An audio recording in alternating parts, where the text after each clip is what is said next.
Europe 1, Pierre Devino, vous recevez ce matin le secrétaire général des Républicains, candidat à la présidence LR et député de Lyon, Guillaume Larrivé. Bonjour Guillaume Larrivé. Bonjour. Merci d'être avec nous en direct sur Europe 1. François de Rugy reste numéro 2 du gouvernement. Est-ce que vous trouvez ça normal ? Écoutez, moi j'ai pas envie de faire les poubelles, mais dès lors qu'elles sont déballées, Là, elles sont déballées, je crois que c'est à François de Rugy de s'expliquer, d'assumer ses responsabilités. Il a beaucoup donné de leçons de transparence. Il a souvent joué les professeurs de vertu. Voilà, maintenant, encore une fois, c'est à lui de s'expliquer. Prendre Moi, ses j'en dirai pas responsabilités, plus. ça veut dire démissionner ? Ça veut dire prendre ses responsabilités, s'expliquer, se soumettre à des contrôles et puis regarder les Français dans les yeux et s'expliquer. Voilà. C'est un problème d'exemplarité. Mais l'exemplarité, que ce soit sous Emmanuel Macron, sous François Hollande, même avant, ça a toujours été un problème. Comment est-ce qu'on fait pour mettre fin à ces soupçons de non-exemplarité ? Je pense qu'on a besoin de sobriété dans le fonctionnement, mais aussi dans les commentaires.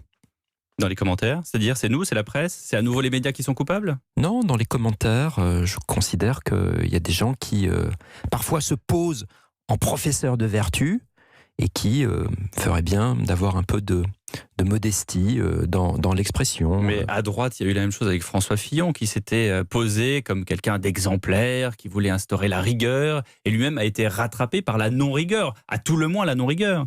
Oui, mais si vous voulez, la vie publique est en train de crever de tout ça aussi. Cette espèce de polémique permanente, une espèce Ça existe. de tyrannie de la vertu.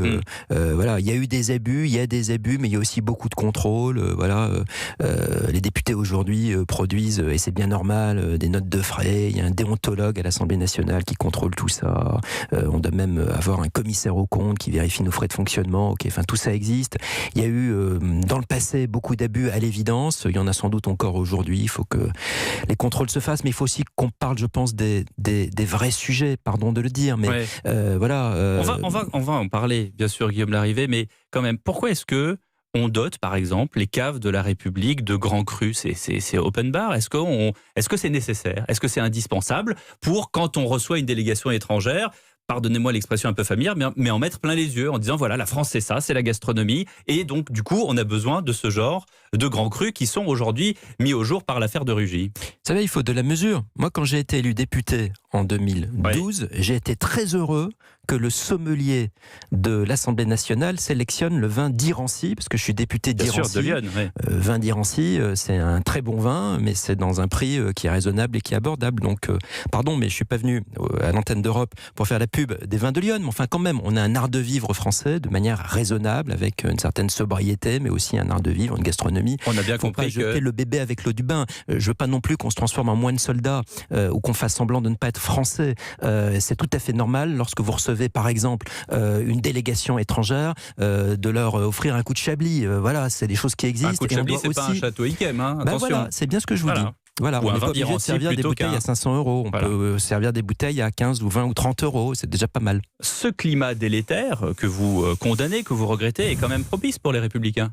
Non, je ne pense pas du tout que ce soit à partir d'affaires de cette nature qu'on doit tracer un chemin. Moi, ce qui m'intéresse, c'est d'apporter des solutions aux Français. Et le sens de ma candidature à la présidence des Républicains, c'est bien cela. Je pense qu'on a le devoir, non pas d'être un petit parti de protestation, non pas d'être un petit parti qui fasse de l'opposition à la petite semaine. On a le devoir de proposer des solutions aux Français. On a le devoir, Pierre Devino, de construire un grand mouvement de l'après-Macron. Ça doit être ça, Et de la l'après mission des Wauquiez. Républicains. Et ça, c'est difficile pour quelqu'un qui l'a soutenu.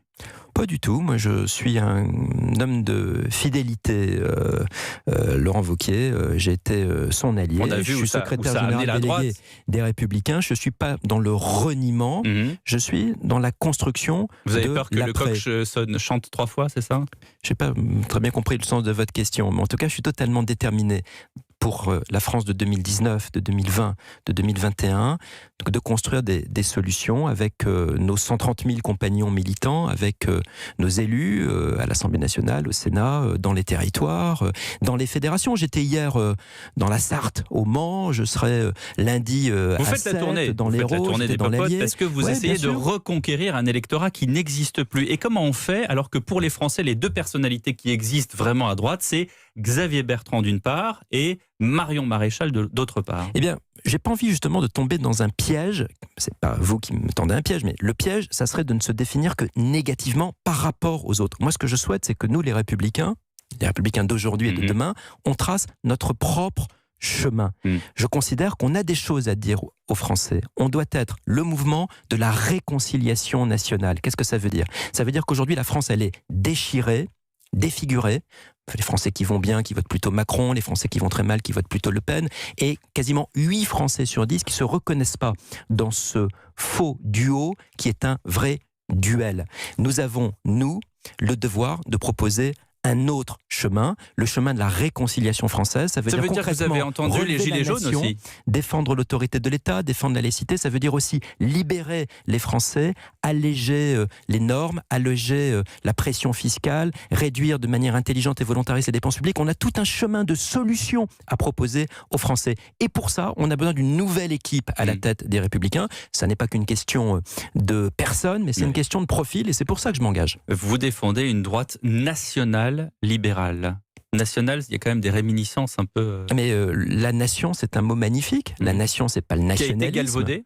La nation, c'est un mot magnifique. C'est un député à l'Assemblée nationale qui vous parle. Moi, j'aime l'idée de nation. Je considère que la France, c'est pas une juxtaposition d'individus qui se regarderaient en chien de faïence. La France, c'est pas des communautés séparées. La France, c'est une nation active en Europe, une nation qui doit être une puissance mondiale, mais c'est une nation. Et j'aime l'idée que notre mission, nous, les Républicains, c'est de valoriser la nation. Et puis, vous avez raison aussi, l'autre mot, c'est le mot de liberté. On doit être le parti de la liberté. Aujourd'hui, la France est en train de crever, pardonnez-moi, sous le poids des normes, des prélèvements obligatoires, des taxes. Il n'y a pas de fatalité à être le pays d'Europe qui aujourd'hui a à la fois le déficit public le plus élevé et le niveau des impôts le plus élevé. On doit, nous, apporter des solutions de transformation du pays pour libérer les Français des normes, des poids des taxes et encourager tous ceux qui veulent créer, innover, progresser, avancer. National, le mot existe aussi dans la marine nationale qui aujourd'hui inaugure le Suffren, un premier sous-marin de la classe des Barracuda. Le projet pour les 6 appareils, c'est 9 milliards d'euros. Le coût de la défense est toujours très très controversé. Vous en pensez quoi ?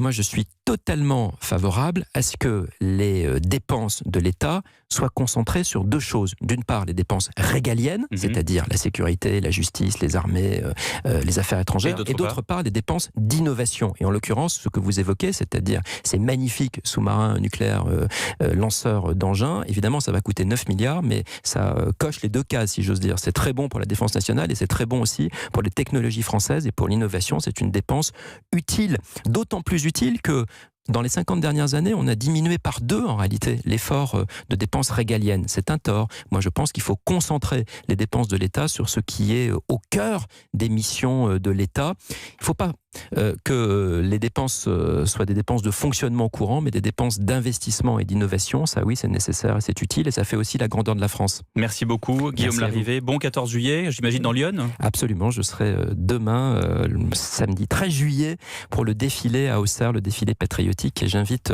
évidemment tous nos compatriotes à faire de même dans tous les territoires de France. Merci d'avoir été avec nous en direct sur Europe 1. C'était l'interview politique d'Europe 1. Pierre de Villeneuve sur Europe 1. Dans un instant, la météo de Laurent Cabrol, la revue de presse de Julien Pirce et bien sûr Nicolas Canteloup. Le meilleur du meilleur, c'est à 8h40. À tout de suite. Il est 8h26. À tout de suite avec Pierre de Villeneuve sur Europe 1. Europe 1.